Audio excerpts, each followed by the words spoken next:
이번 본문은 마태복음 24장 26절입니다. 그러면 사람들이 너에게 말하되 보라 그리스도가 강야에 있다 하여도 나가지 말고 보라 그분이 골방에 있다 하여도 믿지 말라. 자, 이번 주제는 강야와 골방에 집중해 보도록 하겠습니다. 왜 이 두 단어를 사용하셨는지 어떤 의미가 있는지를 보기 전에 자, 그러면이라는 단어와 연결이 되어 있다는 거죠. 강야와 골방이. 자, 그 나켄이라는 이 단어는 그러므로 그러면 그 때문에 라는 의미를 가지고 있는 단어입니다. 자, 종말의 핵심은 미혹인데 그 미혹을 하는 자들이 거짓 메시아 그리고 거짓 선지자입니다. 자, 이 안에 내포된 것을 보면 자, 그러므로 와 연결을 해서 앞에서 경고한 내용은 거짓 메시아, 거짓 선지자의 직접적 결과 이것을 분별 기준으로 삼아라 라는 것이죠. 그래서 24절에는 표적과 이적을 보이고 사람들을 미혹할 것이며 선택된 자들까지도 할 수만 있으면 미혹할 것이다. 또 25절에는 내가 너희에게 미리 말하였다 라는 내용이 포함이 되었습니다.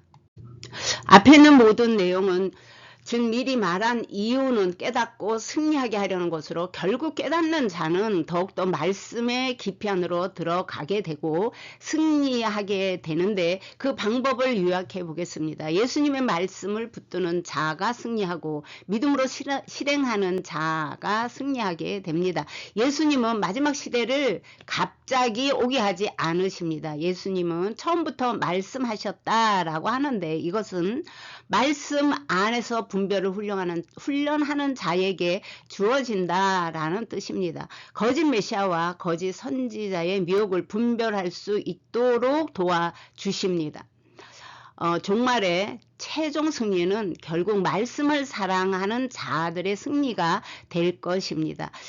요한복음 9장 5절과 8장 12절은 세상의 빛이라고 말씀합니다. 예수님이 나는 세상의 빛이니 나를 따르는 자는 어둠에 다니지 아니하고 생명의 빛을 얻으리라. 자, 우리에게 말씀의 빛을 비추어 믿음으로 소망하는 자에게 깨닫는 영을 부으셔서 생명으로 인도하셨다는 것을 알 수가 있습니다. 그래서 예수님의 말씀을 붙드는 사람은 절대로 속지 않습니다. 예수님의 경고는 두려움이 아니라 보호입니다. 우리가 말씀의 빛 안으로 들어오면 말씀이 여러분을 그리고 우리를 지키실 것입니다. 강야라는 단어는 히브리적으로 봤을 때 강력한 예언 언어입니다. 그래서 그리스도가 강야에 있다 하여도 나가지 말고 라고 하는데 자, 이 강야는 미르바르라는 단어인데 강야, 들, 항무지 등의 의미를 가지고 있고 어근은 다바르입니다. 말하다입니다. 그래서 강야는 단순한 항무지가 아닙니다. 말씀을 받는 장소로 또 새 계시가 주어지는 공간이었습니다. 유대인들에게 강야는 하나님이 다시 말씀하실 장소였고 새 시대가 시작되는 공간이었습니다. 자, 요약을 좀 해보면 성경에서 강야에서 모세는 율법과 십계명을 수여받아서 이스라엘 백성을 가르쳤고 또 하나님과 언약을 맺게 했습니다. 자, 엘리야는요 새로운 사명을 강야 호렙산에서 받았습니다. 세례 요한은 회개의 메시지를 선포했습니다. 강야에서. 자, 예수님은요 시험과 공생의 준비 전에 이 공생의 준비 과정에서 마귀에게 세 가지 시험을 받은 장소가 바로 이 강야였습니다. 그래서 종말에 그리스도가 강야에 있다라고 거짓 메시아, 거짓 선지자가 말을 하는데 자, 이 거짓 선지자, 거짓 메시아는 히브리적 배경을 이용해서 자신이 거짓이 아니라는 의미를 가지고 기존 계시, 성경을 넘어서는 새 계시를 주장하고 있는 것입니다. 그래서 하나님이 지금 따로 자신에게 말씀을 하신다. 또한 기존 교회는 죽었다 등등의 말을 강야에서 강야를 이용해서 이렇게 말을 하는 것입니다. 이것은 예수님이 명확히 경계하는 그러한 내용입니다. 마태복음 7장 23절에 보면 그때에 주께서 너희를 도무지 알지 못하니 불법을 행하는 자들아 내게서 떠나가라 라고 말씀을 하셨습니다. 강야의 영적 의미를 보면 강야는 단순한 장소가 아니라고 말씀을 드렸습니다. 모세와 엘리야의 계시의 장소였고 이스라엘 백성의 40년 시험의 장소이기도 했습니다. 종말의 강야는 거짓 계시가 가장 많이 일어나는 공간이 된다는 것을 말씀하고 있습니다. 말씀의 진리 밖의 공간이라고도 할 수가 있습니다.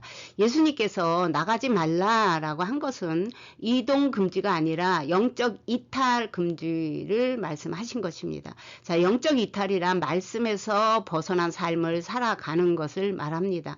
자, 이 종말 시대에 강야에 있다라는 것을 우리가 적용을 해보면 교단적인 제도, 교단은 전 세계적뿐만 아니라 우리나라에도 참 많이 있습니다. 자, 건전하지 못한 교회 공동체, 검증에서 벗어난 개인적 계시를 주장하는 것 등도 여기에 포함이 될 수가 있습니다. 그래서 이적과 표적 등을 행해도 이런 것에 미혹이 되지 말고 말씀에 합당한가를 점검해 보아야 합니다.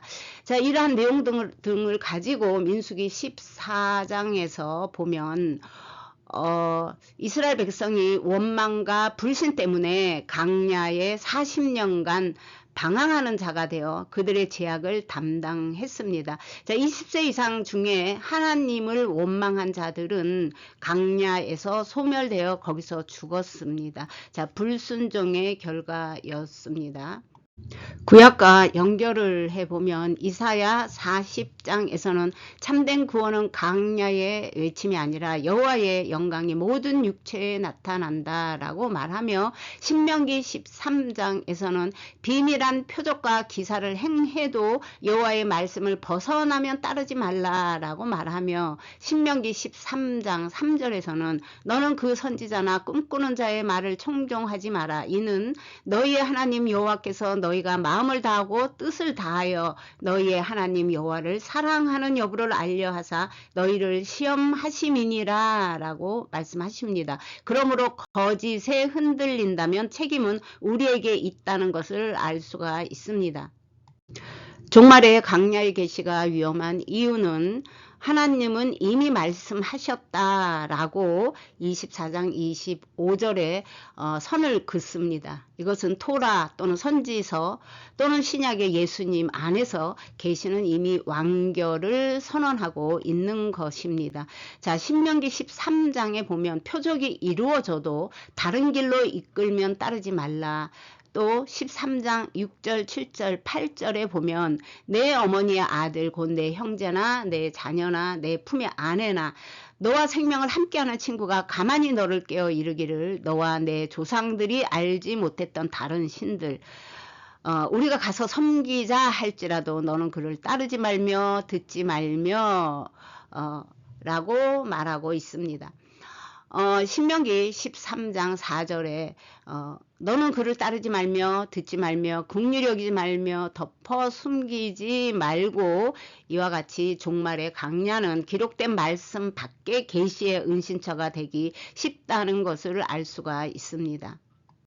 그런데 참 이상합니다. 초기 기독교 시대에는 이 기적과 이적이 예수님을 증명하기 위한 것이었습니다. 그래서 성경이 완성된 지금 초기 기독교 복음과 종말의 복음은 어떤 차이를 나타내고 있는지 한번 비교해 보도록 하겠습니다. 자, 초기 기독교 시대 또는 사도 시대의 기적과 이적들은 사도적 권위를 증명하기 위함이었습니다.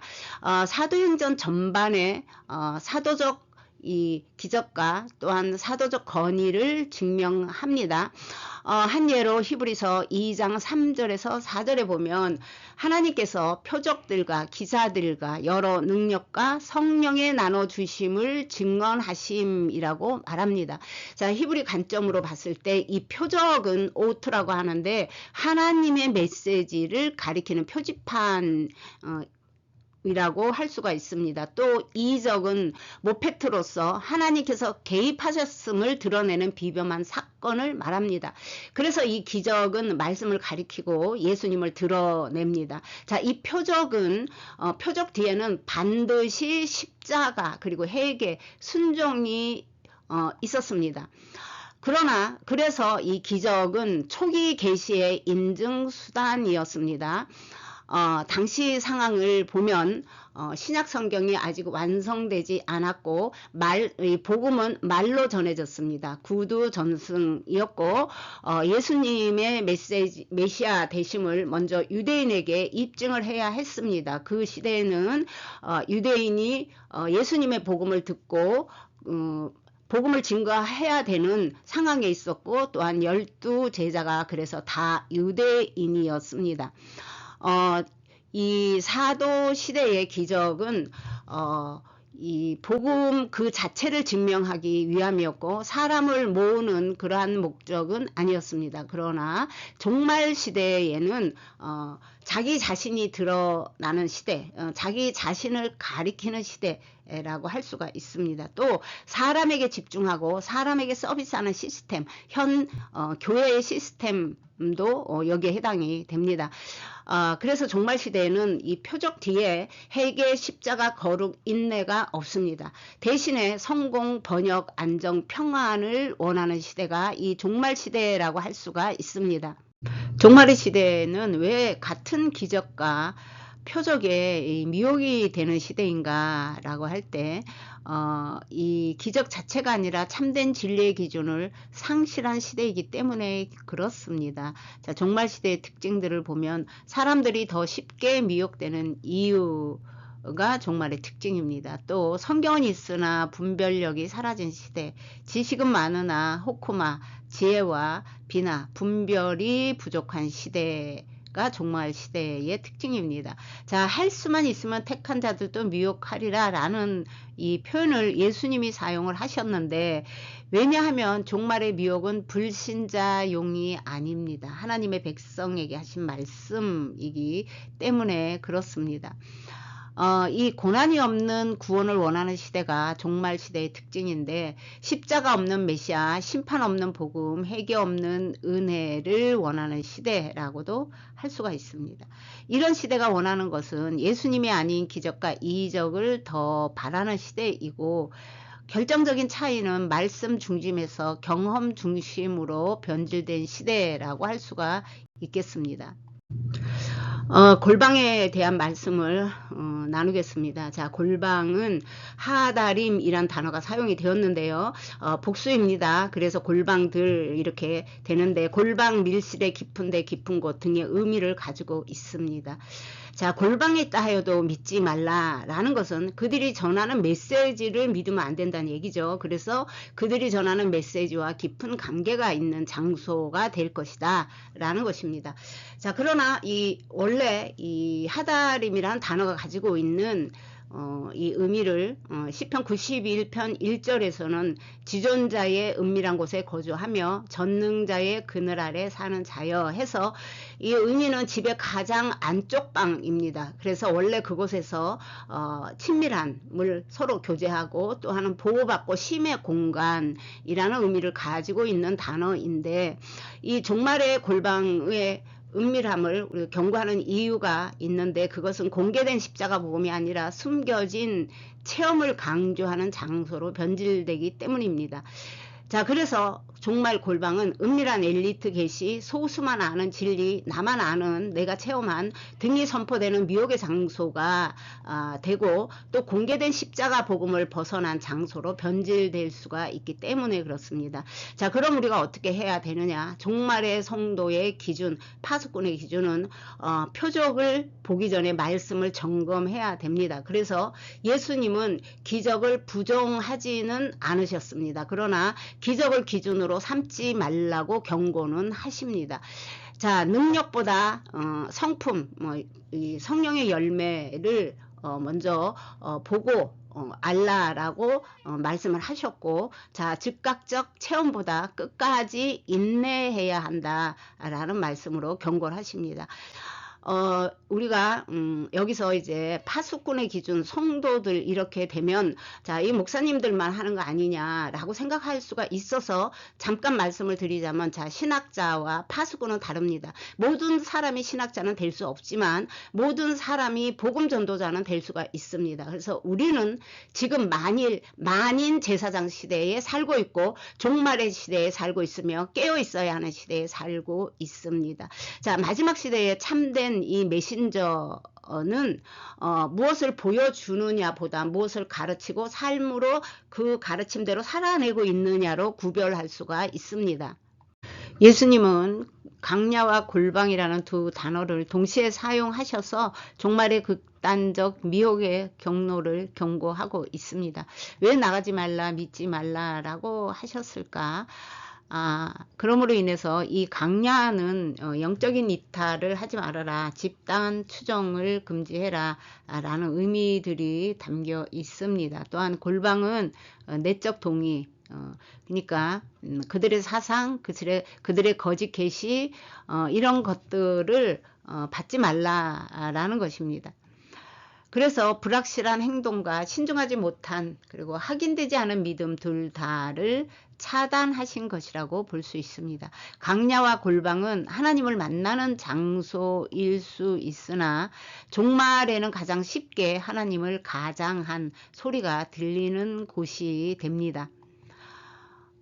이 잠언 7장 전체 내용은 은밀한 방해에 대한 내용인데 미혹의 장소로도 사용되고 있음을 알 수 있습니다. 27절에 그의 집은 소홀의 집이라 사망의 방으로 내려가느니라 라고 말합니다. 자, 골방에서 비밀 계시로 또는 지금 오셨다 주장 등은 검증이 불가할 뿐만이 아니라 성경이 말하는 바도 아닙니다. 참된 재림은 전 세계적 그리고 즉각적 누구도 부인할 수 없게 오십니다. 예수님께서 왜 택한 자들도 라고 했을까요? 자, 택한 자이지만 표적에 약한 사람들의 특징이 있습니다. 첫째, 자기 확신의 함정에 빠질 수가 있습니다. 나는 이미 선택받았어. 나는 분별할 수 있어. 나는 속지 않아. 나는 구원받았어 등의 자기 확신이 오히려 함정이 될 수도 있습니다. 자, 고린도전서 10장 12절에 보면 그런즉 선줄로 생각하는 자는 넘어질까 조심하라 라고 말합니다. 교만은 미혹의 첫 번째 문입니다. 그래서 마태복음 24장 27절에는 메시아가 오는 방식을 이렇게 말씀하십니다.